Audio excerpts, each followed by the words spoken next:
Listo, vale. Listo. ¿Puedes introducir algo, por favor?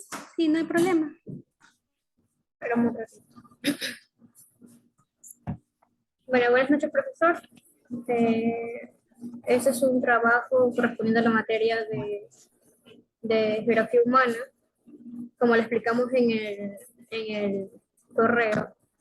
Se acerca sobre los delitos del 2017, del 2019. En este caso nosotros vamos a trabajar con dos variables, que es asesinato y homicidio, y una breve relación entre estratos. Eh, a continuación mi compañero les explicará el tema.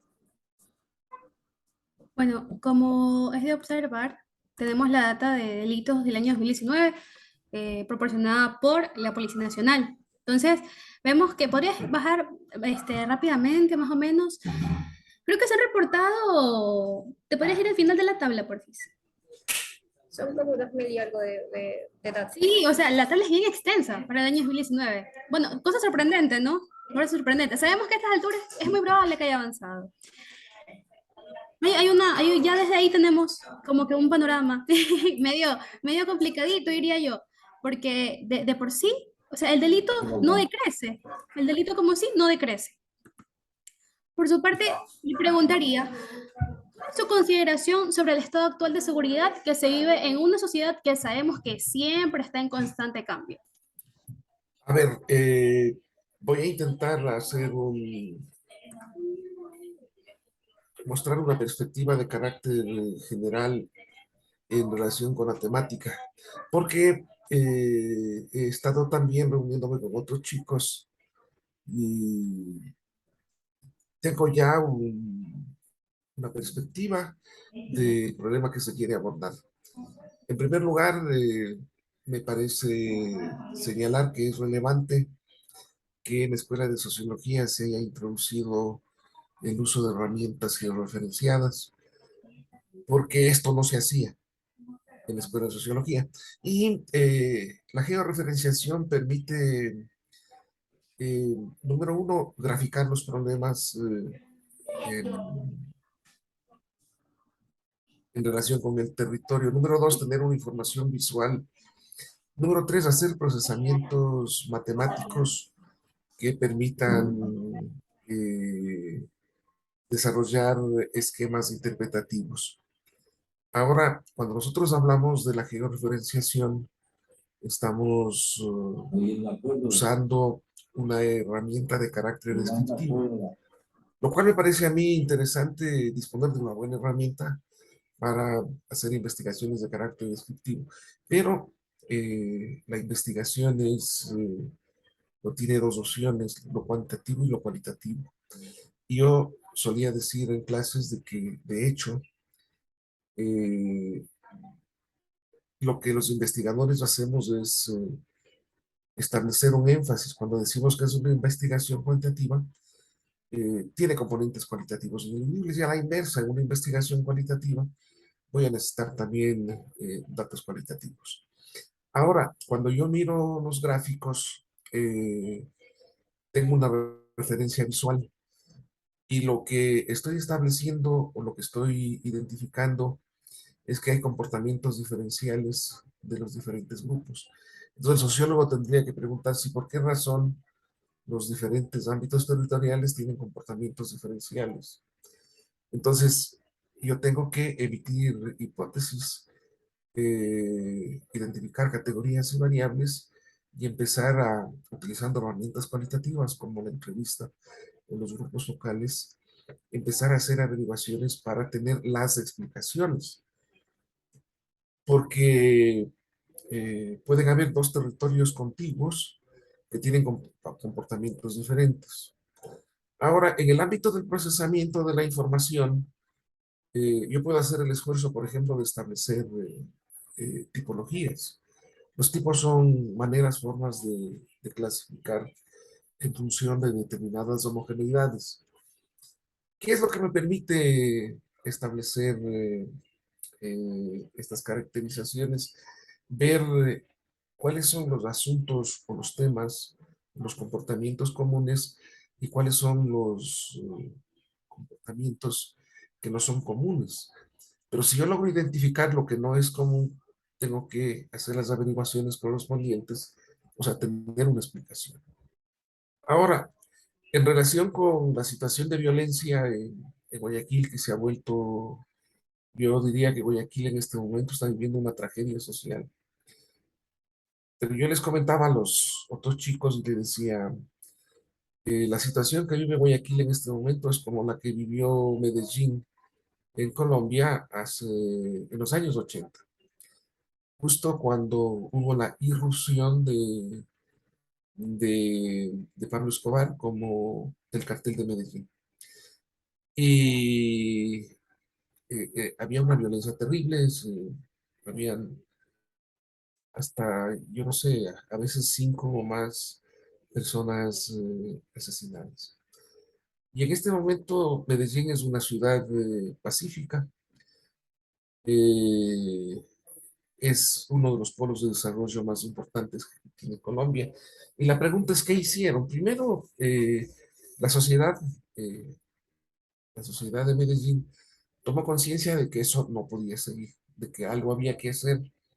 Y hubo líderes esclarecidos alrededor del ayuntamiento del municipio que desarrollaron una serie de actividades. Entonces lo que podemos decir es de que hubo una decisión para generar una política pública en relación con el control de la violencia. Y se involucró a toda la sociedad. Por ejemplo, se trabajó con las pandillas, con grupos juveniles. Inclusive yo he visto un vídeo de unos sectores o barrios más violentos. En este momento, inclusive, es un sitio de visita turística por todo lo que hicieron los grupos juveniles en relación, por ejemplo, usar el espacio público para hacer arte o usar los espacios abiertos como parques para actividades culturales en relación con el teatro, la música o la danza. Ahora, si ustedes me preguntaran eh, qué es lo que se puede hacer en el contexto de Guayaquil, yo lo que veo es que para hacer algo deben haber condiciones.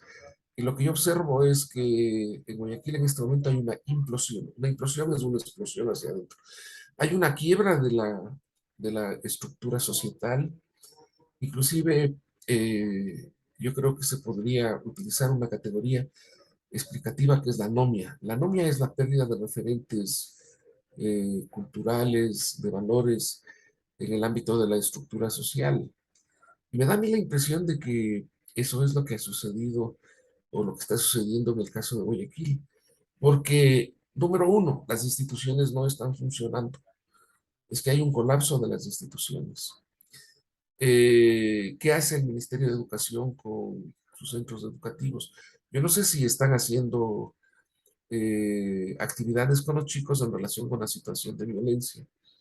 ¿Qué hace el Ministerio de Salud con sus unidades de atención cuando uno de los problemas más significativos es en relación con el consumo de drogas? En el país, yo no sé si hay 2 o 3 centros de atención, uno debe estar en Guayaquil. Sí, pero supongamos que tienen una cobertura de 300, 400 o 500 para 500 personas. Sí, sí, pero el fenómeno es un fenómeno global. Se requeriría por lo menos disponer de espacios de recuperación, por lo menos yo diría para 2.000 o 3.000 personas. ¿Qué hacen las iglesias? Y cuando me refiero a las iglesias, es la iglesia católica y es la iglesia evangélica, que las iglesias pues tienen un rol importante en la formación de valores. Ahora, la violencia de Guayaquil, yo veo como dos escenarios superpuestos. Eh, Número uno, lo que tiene que ver con, con el acopio y procesamiento de cocaína. Y aquí yo voy a hacer referencia a un autor muy reconocido de México que se llama Alfredo, bueno, ahorita me recuerdo el nombre. Él habla de la geopolítica de la droga, porque Perú, Bolivia y Colombia producen la hoja de la coca. El procesamiento se hace probablemente en estos dos países y Guayaquil se ha convertido en un puerto de salida. Puede ser que los subproductos de la refinación, lo que se llama eh, el crack, esté circulando. Es una droga de bajo precio y que tiene un efecto devastador en el cerebro de los consumidores. Lo que ha sucedido en la penitenciaría y en las otras cárceles donde ha habido verdaderas masacres, Alfredo, bueno, eh, Alfredo Jalife. Lo que ha sucedido en las cárceles tiene relación con el dominio de el acopio y el acceso a puertos y aeropuertos.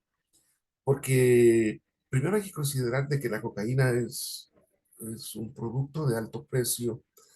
En Colombia se puede conseguir un kilogramo de cocaína de buena calidad en $20,000. Sí, pero el productor está recibiendo $2,000 o $3,000. Pero ese kilogramo de cocaína puesto en el mercado de los Estados Unidos, en el momento de llegada ya cuesta 80,000. Y puedes llegar a producir hasta $500,000 en la distribución al menudeo. Pero hay una situación de violencia en relación con el comercio de la cocaína. Pero ese no es el problema en relación con la violencia en los barrios. Es el consumo de drogas sintéticas como el fentanilo. Eh, ¿Quiénes son los productores de fentanilo? La China y México. Pero yo vi un vídeo de la Sierra Alta de Guerrero en México que producían fentanilo de manera artesanal en el medio de una selva, ¿no? Y no me extrañaría que en Ecuador, utilizando formas o modelos artesanales, también se esté produciendo. Son drogas de bajo precio, mucho más adictivas que la heroína y la cocaína. Se dice que el fentanilo 50 veces más potente que la heroína. Es una droga barata y se han generado redes de manejo en la distribución de estas drogas sintéticas y las matanzas que hay en los barrios es por el dominio del territorio. Y el que se enganche en la droga, eh, pues se convierte en vendedor, porque no tiene otra posibilidad para conseguir los recursos que necesita para sus consumos. Eh, esa es la explicación de la gran violencia. Ahora, pero ¿por qué razón? ¿Cuál es el contexto de carácter explicativo en relación con el tema? Es la pobreza de, de más de la mitad de los pobladores de Guayaquil. Eh, en el Ecuador, solamente el 40% de la población económicamente activa tiene un empleo aceptable, el 60% no, y especialmente en Guayaquil, y es la gente, las personas que habitan los barrios populares. El problema más significativo en los barrios populares es el problema del empleo. Entonces, la pregunta que surge es, ¿y qué es lo que las instituciones han hecho por el empleo? Pues nada o casi nada, ¿no? Eh, y una explicación de la falta de empleo es, hay que ver qué es lo que sucede en el país. El Ecuador el Ecuador es un país agroindustrial y tenemos sectores productivos ejemplares como, por ejemplo, somos el primer productor mundial de banano, el primer productor mundial de camarones, somos el segundo exportador mundial de flores, que se exporta desde la sierra. Somos el primer productor mundial de cacaos finos. Eso genera como 600, 700 millones anuales por la exportación. El primer productor mundial de madera de balsa. Exportamos café, etcétera. ¿Cuál es el problema de la agroindustria? Que genera poquísimo empleo. El Ecuador es un país muy rico con alto potencial, pero las actividades productivas de la agroindustria generan escasísimo empleo. Por ejemplo, si miramos en la agroindustria del camarón, que es importantísimo en la economía por el volumen de exportaciones, está en alrededor de 2.500, 2.800 millones de dólares anuales. Una finca con piscinas, eh, creo que por cada hectárea necesitan una persona o dos personas. Entonces, una unidad de producción que tenga 10 hectáreas necesita 20 trabajadores, no más.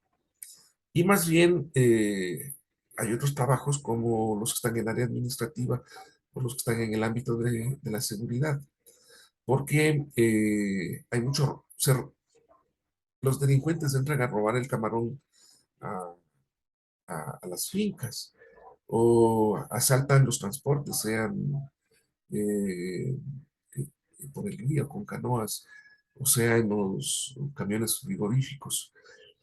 Entonces, probablemente los que hacen seguridad son más que los que están haciendo producción. Entonces, ¿qué es lo que en relación con la generación de empleo se ha hecho?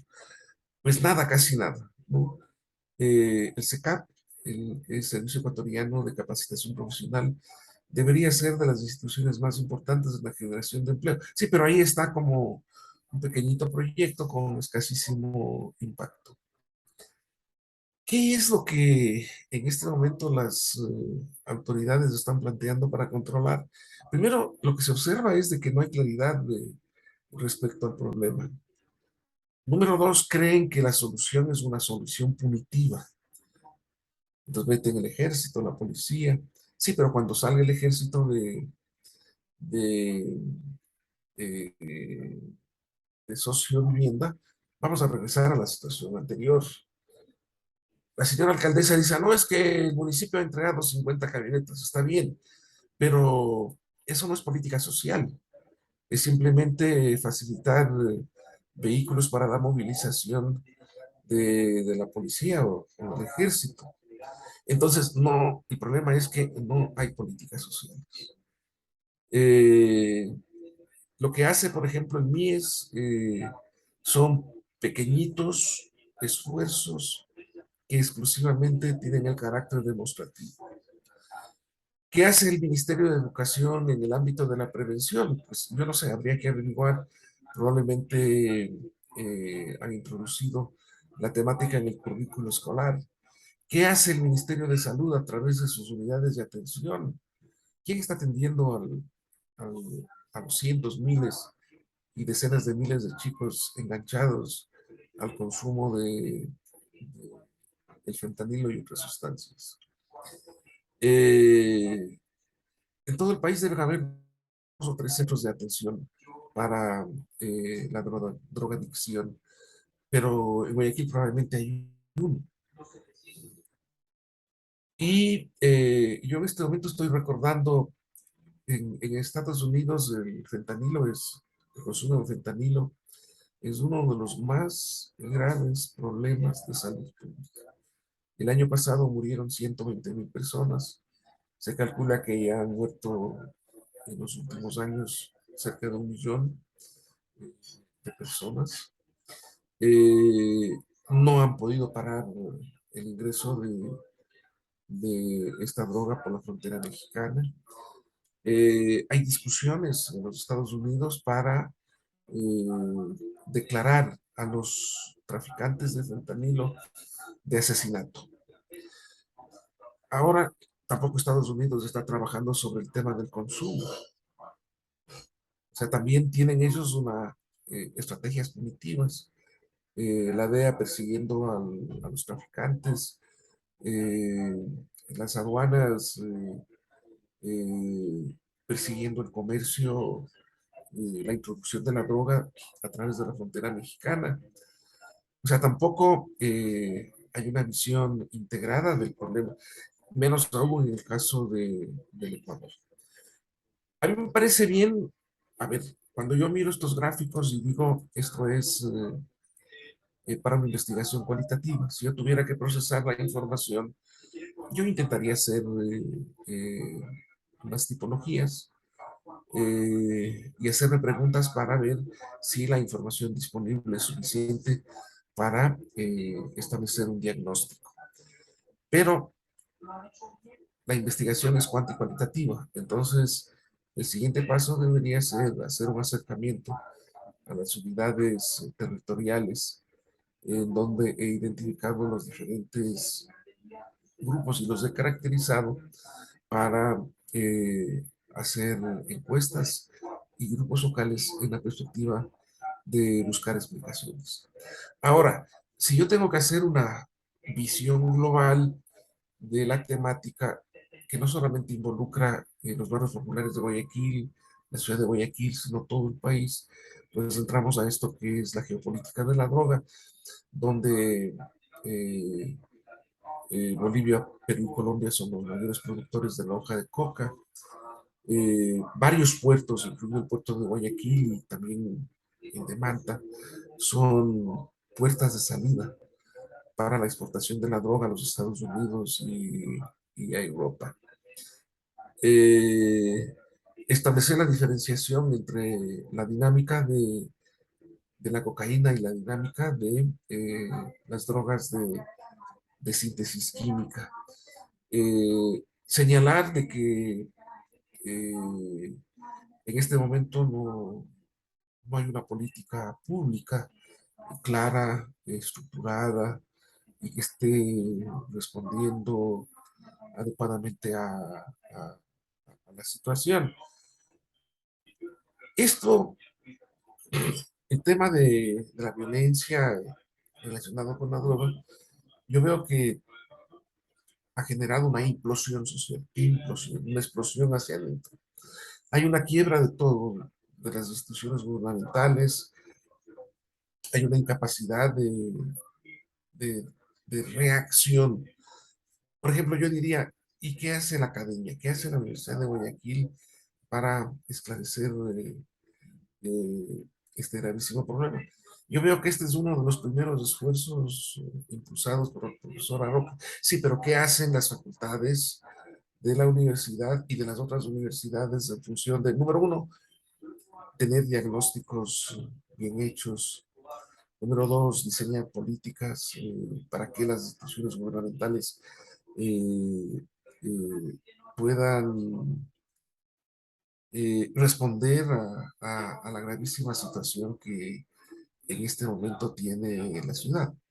Hay experiencias de cómo se han abordado los problemas. Yo creo que hacer un acercamiento al proceso que se manejó en Medellín podría ser de gran utilidad. Eso es lo que yo les podría comentar y pues si ustedes quieren hacerme preguntas, yo estoy disponible para responderles. Sí, por supuesto.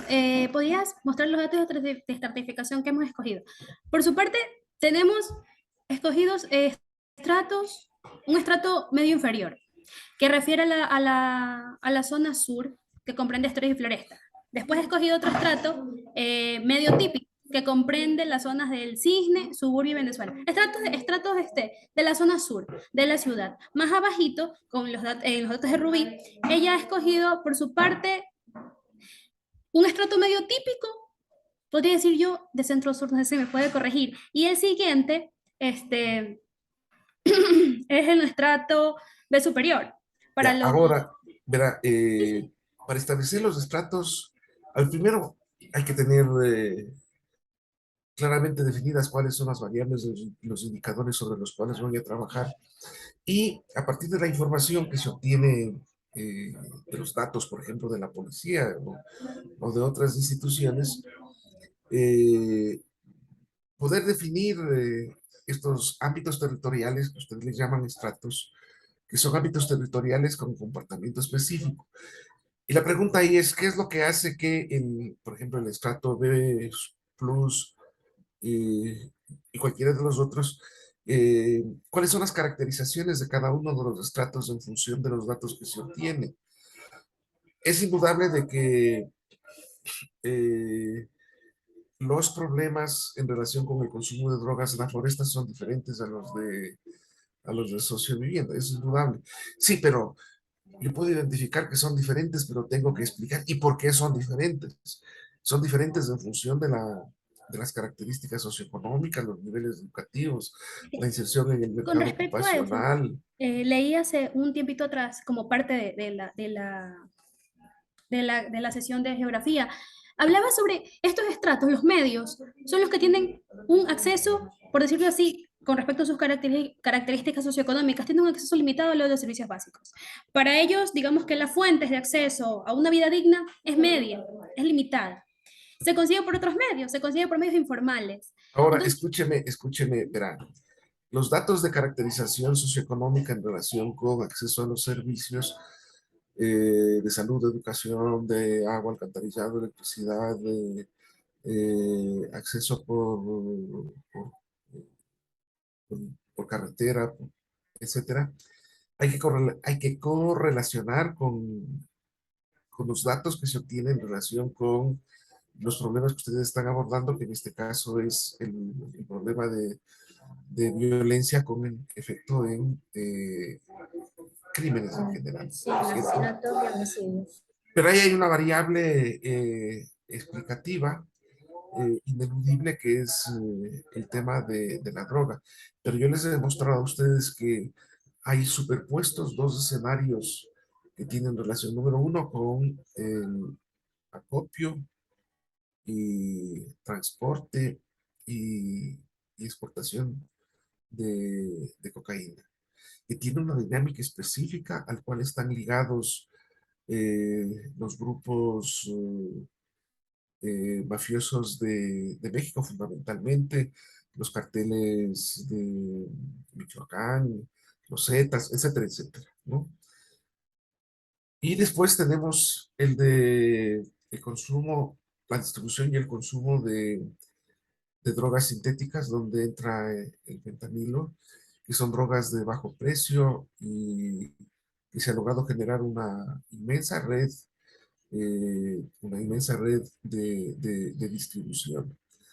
Ahora, hay un problema eh, en relación a, a la gestión institucional, porque parecería que el mundo de la droga, el mundo institucional de la droga, es más complejo de lo que se supone y eh, está permeando toda la estructura de la sociedad, porque tenemos narcogenerales, narcopolicías, narcojueces, narcopolíticos.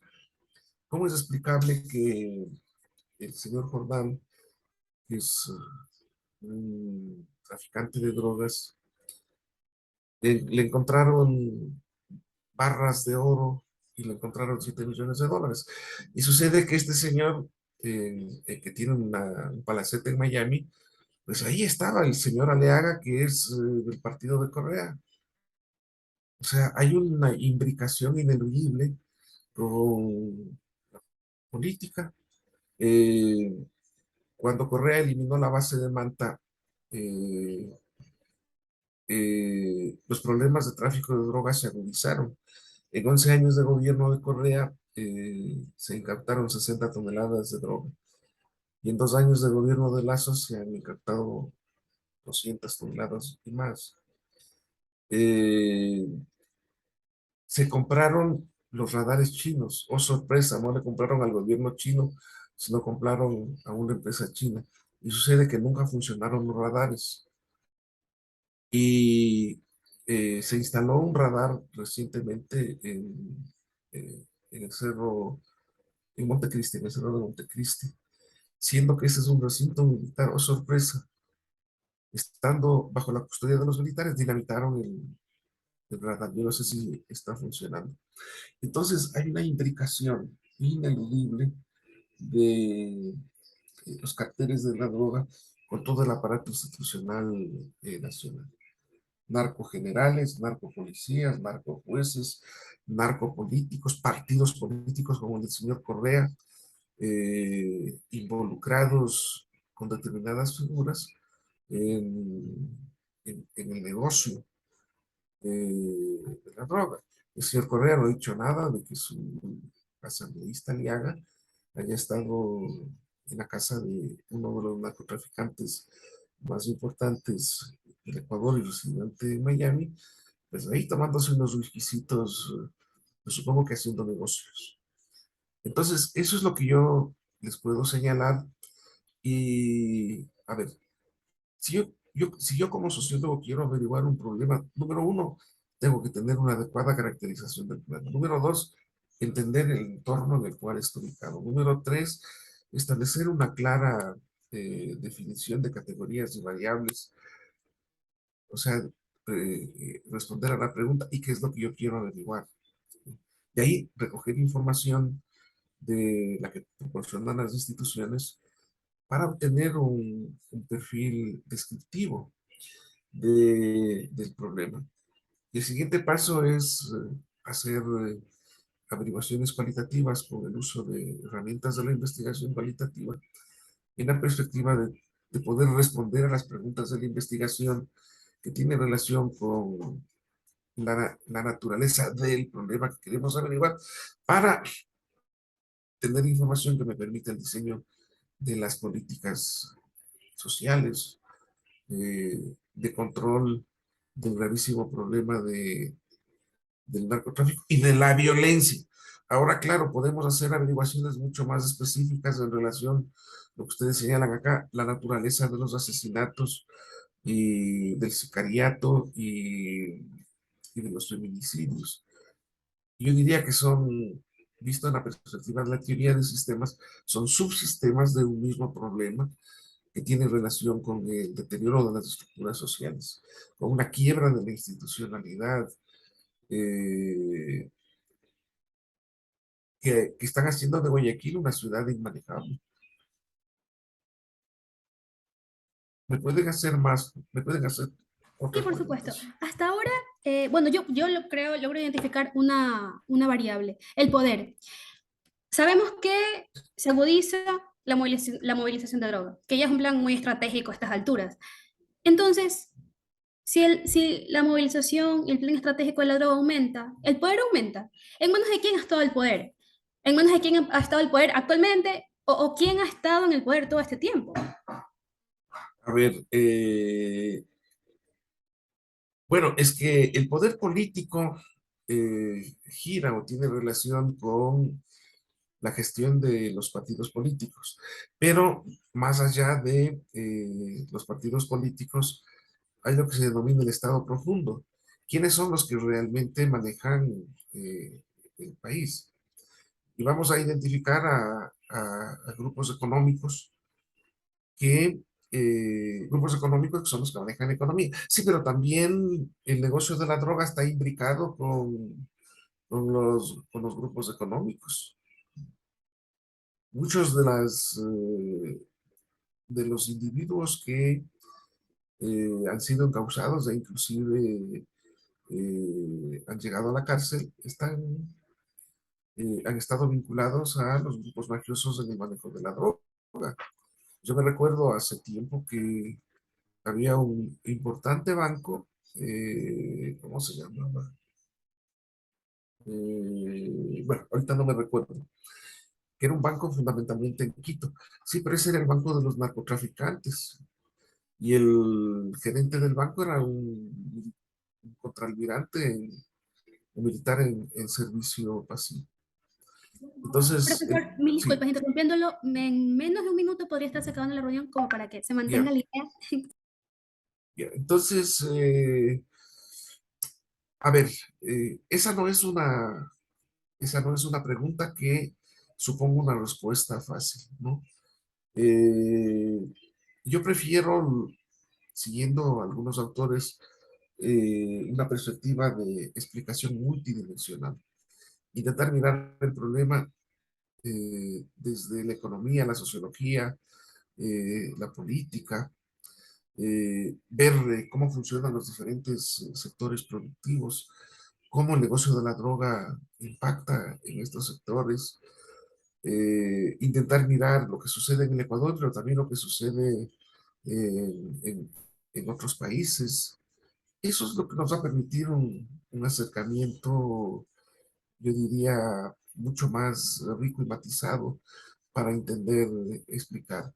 Ahora, en relación con los asesinatos y homicidios, yo diría que son producto de la imposición